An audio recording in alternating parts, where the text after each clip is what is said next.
Hello and welcome back to the channel everyone. Russia और Ukraine की war जारी है and the way in which the Russian and Ukrainian conflict is going and the NATO and Russia equation, we have to understand how Russia works internally और domestically. Russia कैसे चलता है, कैसे चलाया जाता है, उसका जो पॉलिटिकल नेटवर्क है, उसका जो एडमिनिस्ट्रेशन है, वो कौन सी प्रिंसिपल्स पर रन होता है, how basically Russian president Vladimir Putin runs the country. And to understand और इसको समझने के लिए हमको रशिया के एक important political thinker, political philosopher और हिस्टोरियन और उनके थॉट्स को समझना बहुत ज़रूरी है। And his name is Ivan Ilyin. Ivan Ilyin political ideologue हैं पुतिन एडमिनिस्ट्रेशन के। Who is Ivan Ilyin? He was the one who lived through the 1917's Russian Revolution और इसी रशियन रेवोल्यूशन के नतीजे में सोवियत यूनियन का जन्म हुआ और वन पार्टी कम्युनिस्ट रूल का भी जन्म हुआ।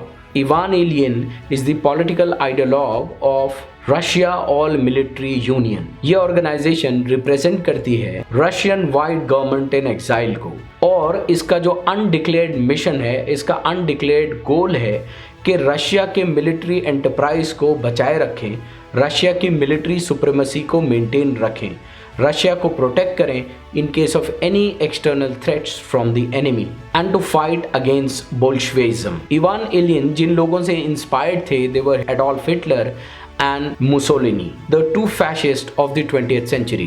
इवान इलियन क्रिश्चियन फैशिस्ट माने जाते हैं और because of his thoughts and writings उनको रशिया से या सोवियत यूनियन से निकाल कर बाहर कर दिया गया था और बाद में वो आइडियोलॉग बने रशियन वाइट मूवमेंट के। और उनका जो विजन रशिया के लिए था, that was an ideal right wing Christian dystopia in Russia. वो ये चाहते थे कि ये Russian dystopia ideal right wing का पावर सेंटर बने दुनिया में। उन्होंने बहुत सारी किताबें लिखी on politics, on spirituality, on history और ये किताबों का एक ही गोल और एम है, that is historical mission of Russia.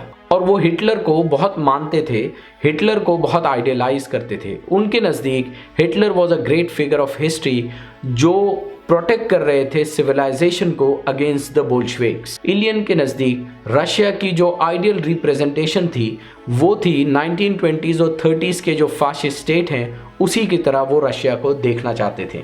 लेकिन सेकेंड वर्ल्ड वॉर के बाद हार्श सोशियो इकोनॉमिक कंडीशंस आई, उसके साथ साथ पॉपुलेशन के अंदर, पब्लिक के अंदर एंग्जाइटीज बढ़ी, Russia became unrestful and because of that it help to channelise into a thought process जिसके थ्रू रशियंस देखते हैं या पॉलिटिकली डिसाइड करते हैं। That is the entry of a supreme leader और अ सेवियर। ये वो टाइम था जहां पर वायलेंस को ग्लोरीफाई किया जाता था against reason, propaganda against rational discourse. Political party को लेकर एलियन के थॉट्स बहुत यूनिक हैं। मल्टी पार्टी सिस्टम तो बहुत दूर की बात है, लेकिन एलियन ये कहते हैं कि सिंगल पार्टी सिस्टम भी बहुत ज़्यादा है। उनका जो ideal concept of a state है वो ये है कि एक पावरफुल आदमी, उसी को हेड ऑफ द स्टेट कर दिया जाए और उसी के हाथ में सारे पावर्स दे दिए जाए। वो पावर्स जुडिशरी के हैं, वो पावर्स एडमिनिस्ट्रेशन के और मिलिट्री के और आर्म्ड फोर्सेस के सारे पावर्स एक ही आदमी के हाथों में, जो अल्टीमेटली रशिया का सेवियर हो। वो इस कॉन्सेप्ट को मानते हैं। ऑब्वियसली उनकी राइटिंग्स को बैन कर दिया गया and his writings remain dormant for many years. लेकिन 1990s में जैसे ही रशिया के मीडिया का लिबरलाइजेशन हुआ, उनकी राइटिंग्स फिर से सरफेस पर आने लगी। फिर हम देखते हैं कि ईयर 2000 में पुतिन इलेक्ट होते हैं एज प्रेसिडेंट ऑफ रशिया और प्रेसिडेंट ऑफ रशिया बनने के बाद इम्पॉर्टेंट चीज़ जो होती है वो इवान इलियन के जितने भी थॉट्स हैं, उनकी बुक्स हैं, वो वहाँ रशिया में स्कूल्स में पढ़ाई जाती हैं, उनके पार्ट ऑफ सिलेबस में है and also it is being given his complete package to the civil servants of the Russian administration and this accelerated the propagation of selling of books and ideas of Ivan Ilyin in Russia. Putin idealize Ivan Ilyin so much कि 2005 में उन्होंने उनकी body को Switzerland से recover किया और फिर से रीबरियल किया गया उसका मॉस्को में। 1999 में रशिया में एक डायनामिक इवेंट होता है और ये इवेंट के नतीजे में एक पावरफुल लीडर रशियन पब्लिक के सामने आता है। 1991 में there was series of bombing that rocked Russia and because of that 293 people lost their life. Putin was the prime minister at that time. He wasted no time और उन्होंने इसके perpetrators जो उनके मुताबिक चेचन रेबल्स थे उन पर attack किया and ultimately took care of the situation. This brought Putin to the public eye. और यही वो watershed point था जब इवान इलियन के पॉलिटिकल आइडियाज़ को रशिया और पुतिन ने इम्प्लीमेंट करना शुरू कर दिया। Uniting Russians under the threat of foreign powers, foreign aggression के अगेंस्ट में रशियंस को यूनाइट किया जाए, उनको साथ रखा जाए, और इसने पुतिन की पॉपुलैरिटी को कई गुना बढ़ा दिया। Immediately Putin launch the second Chechen war. Second Chechen war के बाद 2000 में इलेक्शंस होते हैं और इलेक्शंस के बाद Putin as prime minister elect कर लिए जाते हैं। पुतिन के इस एजेंडा को पुश करने के लिए एक आदमी ने उनका बहुत साथ दिया, वो थे उनके प्रोपेगेंडा मास्टर वाल्डिस्लैव सुरकॉव।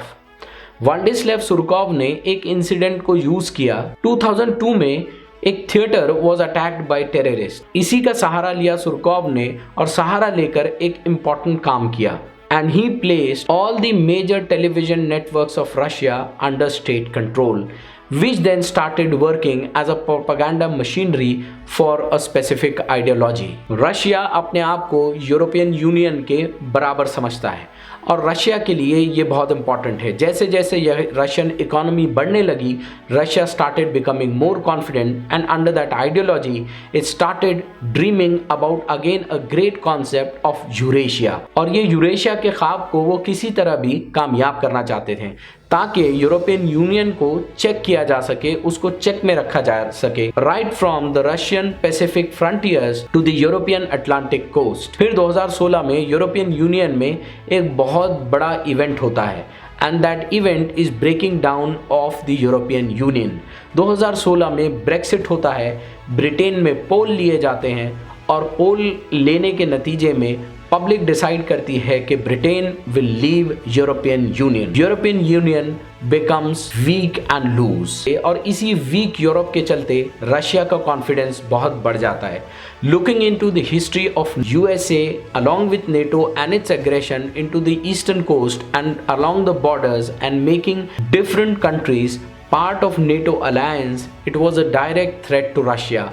और रशिया ने ये किया कि अल्टीमेटली इन दिस सिनारियो वो रीड करता रहा and ultimately Russia decided to invade Ukraine when Ukraine was about to be given a partnership in NATO। यही वो political ideology है which is backing Putin and his framework of administration। The political ideology that runs the Russians is Ivan Ilyich's politics of eternity, about the great historical role that Russia has to play in the geopolitics, the white Christian supremacist agenda of Russia.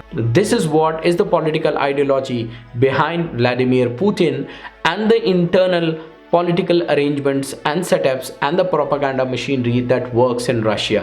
और ये Russia की current situation को समझने के लिए बहुत important है, Russia Ukraine की वॉर को समझने के लिए बहुत इंपॉर्टेंट है।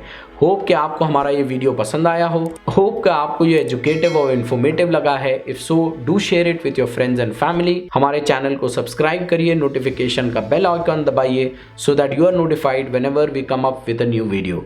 Hope to see you soon in the next video. Till then, thank you very much.